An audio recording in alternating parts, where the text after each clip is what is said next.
So madam finally Mangli గతంలో తన birthday అప్పుడు డ్రగ్స్ లో తను చాలా వరకు కాంట్రవర్సీలకు గురైంది. అవును. ఇప్పుడు మళ్ళీ ఏదో సాంగ్ అంటూ హిందీ సాంగ్ దట్టు ఆ కేడి మూవీలో అని చెప్పేసి ఆ సాంగ్ కి కాంట్రవర్సీ పచ్చి బూతులు అని అంటున్నారు. అసలు కాపీరైట్స్ అనేవి ఉంటాయా యూట్యూబ్ కి కానీ, అసలు సెన్సార్లు అనేవి ఉండాలి కదా, అవును. ఇలాంటి పాటలు వాడి అసలు సమాజంలో అసలు ఎలా చూడొచ్చు మనం ఫస్ట్? నేను అదే కదా నేను చెప్పింది. సమాజం చెడిపోవాలంటే సినిమా.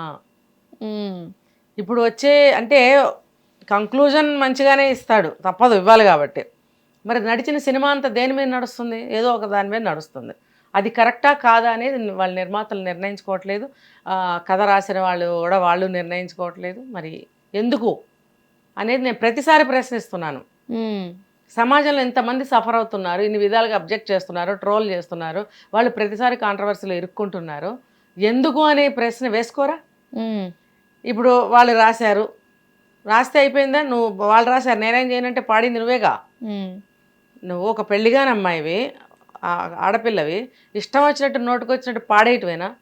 నిన్నగాక మొన్న నువ్వు అక్కడ శివరాత్రి అకేషన్స్లో ఎంత బాగా పాటలు పాడితే అందరూ తన్మయం చెంది డ్యాన్సులు చేశారు.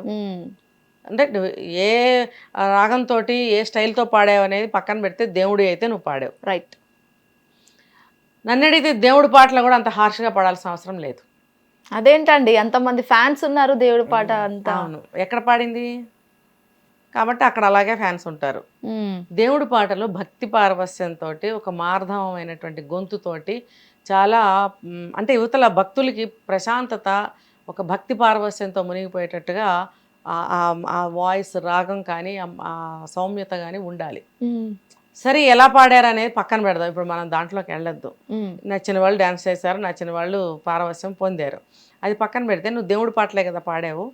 ఇప్పుడు వెంటనే అందులో నుంచి వచ్చేసావు, నీకు అక్కడ ఇన్విటేషన్ కూడా మళ్ళీ ఇవ్వలేదు, రీజనింగ్స్ ఏమైనా కానీ నువ్వు మళ్ళీ అందులోకి ఎంట్రీకి వెళ్ళలేదు. ఈసారి శివరాత్రి ఉత్సవాల్లో నువ్వు అక్కడికి వెళ్ళలేదు అంటే నువ్వు మళ్ళీ వెంటనే కెరీర్ వెతుక్కోవడానికి ఏ దారిలోనైనా వెళ్ళిపోతావా? ఏ లాంగ్వేజ్కి వెళ్తే ఓకే, నో ప్రాబ్లం. అంటే ఏ దారిలోకైనా, అంటే నువ్వు అటువంటి పాటలు పాడటం వల్ల హిందీ అయితే ఏంటి, తెలుగు అయితే ఏంటి, ఏ భాష అయితే ఏంటి, నువ్వు అటువంటి బూతుల పాటలు ఎందుకు పాడాలి? నీకే కదా చెడ్డ పేరు వస్తుంది. ఇంకొకటి, ఆ సినిమాకి చెడ్డ పేరు వస్తుంది, మాస్ పీపుల్ చూస్తారు, ఆహా ఓహో అంటారు. కానీ సమాజానికి అది ఎంతవరకు ఉపయోగపడుతుంది? ఏం మెసేజ్ ఇస్తున్నారు? ఆ డాన్సర్స్ చేసేటువంటి పాట, ఆ డ్యాన్స్కి వాళ్ళు వేసుకునే డ్రెస్సు ఎలా ఉంటుంది, వాళ్ళ యాక్షన్స్ ఎలా ఉంటున్నాయి, మన తెలుగులో కూడా అలాగే వచ్చేస్తున్నాయి ఈ మధ్యన. అంటే అది ఒక ట్రెండ్ అయిపోయిందా? అలాంటి సినిమాలు చూసి ఎంకరేజ్ చేస్తున్న మనుషుల్ని అనాలి మనం. ఇప్పుడు అందులో ఏంటి, సంజయ్ దత్ అనే ఒక విలన్ క్యారెక్టర్ కదా, ఆ విలన్ క్యారెక్టర్కి ఒక ఐటమ్ సాంగ్ డ్యాన్స్, దానికి అది ఎంత ర్యాష్గా రఫ్గా రాస్తారో లాంగ్వేజ్ కానీ వర్డ్స్ కానీ అర్థం చేసుకోవచ్చు. దాన్ని అసలు ఖండించాలి, అందులో లిరిక్స్ని మార్చండి అని చెప్పాలి. సింగర్కి ఆ రైట్ ఉంటుంది ఎప్పుడైనా సరే. ఒక హీరోయిన్ తన పాత్ర, ఎవరైనా సరే తన పాత్రకి అతిక్రమించి ఏమైనా స్క్రిప్ట్స్ ఉంటే కూడా వాళ్ళు ఆర్టిస్టులు అబ్జెక్ట్ చేయొచ్చు, అది వాళ్ళ రైట్. నేను అది చెయ్యను లేదా మార్చండి అని చెప్పగలిగే రైట్ వాళ్ళకు ఉంటుంది. అంటే అలా చెప్తే ఆఫర్స్ పోతాయేమో అని చెప్పి చేస్తూ ఉంటారు. దానివల్ల మరి సమాజానికి మీరు చెడు చేస్తున్నట్టే కదా. ఒక సింగర్ ఉందంటే ఒక సినిమాలో డైలాగుల కంటే పాటలు చాలా ఫాస్ట్గా వైరల్ అవుతాయి. ఒక సినిమా హిట్ అయిందంటే పాటల మీదనే.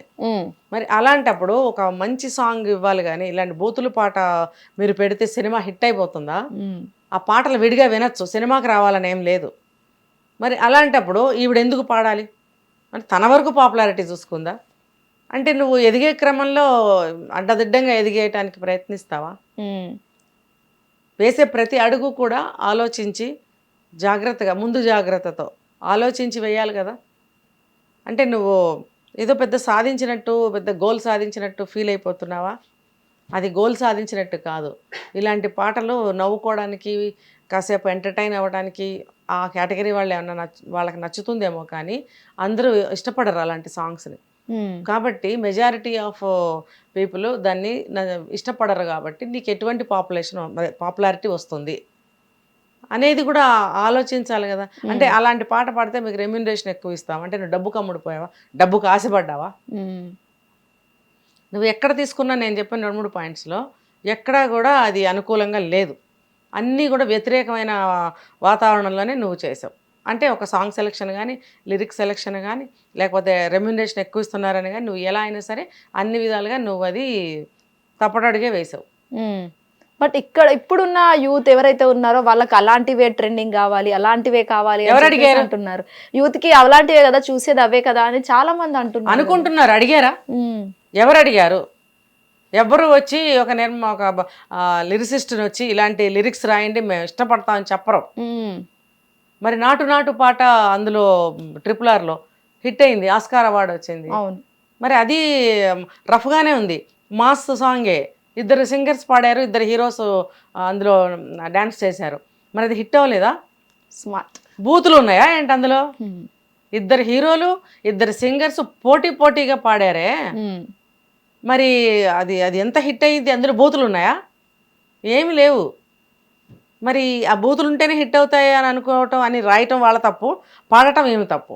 మధ్యలో డబ్బు చెప్పానా నేను ఇందాక, అవసరం, ఈమెకు డబ్బు అవసరం, వాళ్ళకి డబ్బు అవసరమే కాబట్టి రాసేస్తారు.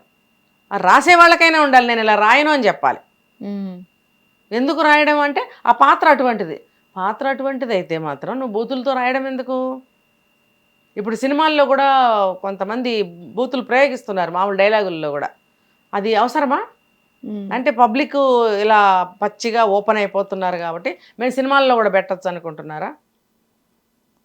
అది చాలా తప్పు. బయట ఎవరైనా పబ్లిక్లో వాళ్ళు ఏదైనా మాట్లాడుకున్నా అంతటితో సరిపోతుంది. ఇది సినిమా అనేది ఏంటి? థియేటర్లో ఎన్ని రకాల మనుషులు కూర్చొని చూస్తారు. క్లాస్ పీపుల్ ఉంటారు, మాస్ ఉంటారు, అందరూ కలిసి, పిల్లలు ఉంటారు, పెద్దలు ఉంటారు, అందరూ కలిసి చూసే సినిమాని మీరు ఇష్టారాజ్యంగా లిరిక్స్ రాసి పాటల్లో కానీ డైలాగుల్లో కానీ ఇలా హిట్ అవుతుంది అనుకోవటం అనేది చాలా తప్పు. అసలు జనం అలాంటి సినిమా చూడకూడదు. ఇప్పుడు టాక్ వచ్చింది కదా, ఆ పాట ఆ సినిమాలో ఉంది, రిలీజ్ అయిందో లేదో నాకు తెలియదు, ఆ సినిమాకి వెళ్ళకూడదు అసలు, సరిపోతుంది. అంటే మీరు ఆ బూతులను ఎంకరేజ్ చేస్తున్నట్టే కదా వెళ్తే. అది ఏ లాంగ్వేజ్ అయినా సరే మనం వెళ్ళి చూస్తున్నామంటే వాళ్ళు ఎంకరేజ్ చేసినట్టే. వెళ్ళకండి, చూడకండి. మీ పాట అంత బాగా నచ్చేస్తే పాట వస్తుందిగా వినండి, వెళ్ళకండి సినిమాకి, అంతే. Right. Thank you so much madam, మంచి ఇన్ఫర్మేషన్ షేర్ చేసుకున్నారు. సో చూసారు కదా, ఇది ఇవాళ ఎపిసోడ్. మరో ఎపిసోడ్తో మళ్ళీ ఉంటాను. Keep watching hit TV. నమస్తే. హిట్ టీవీ యాప్, ఇందులో short news, live news, entertainment shows, movies, digital magazines తో పాటు మీ జిల్లా వార్తలను కూడా ఫ్రీగా చూడొచ్చు. ఇంకెందుకు ఆలస్యం, వెంటనే హిట్ టీవీ యాప్ ని డౌన్లోడ్ చేసుకుని ఫ్రీగా ఎంటర్టైన్మెంట్ పొందండి. Hit TV app. Hit TV app. Please download hit TV app. Hit TV app ని ఫ్రీగా డౌన్లోడ్ చేసుకొని ఎంజాయ్ చేయండి. మీకు నచ్చిన ఎంటర్టైన్మెంట్ కోసం హిట్ టీవీ యాప్ ని ఫ్రీగా డౌన్లోడ్ చేసుకొని ఎంజాయ్ చేయండి. హిట్ టీవీ యాప్ ని డౌన్లోడ్ చేసుకుని ఆస్వాదించండి, ఆశీర్వదించండి. ఇంతమంది సెలబ్రిటీలు హిట్ టీవీ యాప్ ని డౌన్లోడ్ చేసుకోండి అని చెప్తున్నారంటే ఎంత మంచి యాప్ ఆలోచించండి. అమెరికాలో చదవాలనుకునే వాళ్ళకి విశ్వసనీయమైన పేరు మన శౌర్య కన్సల్టెన్సీ. UK లో 1 year masters, UK లో 1 year masters, 2 years work permit up to 5 years visa. Contact Saurya Consultancy. Contact 89851 89851.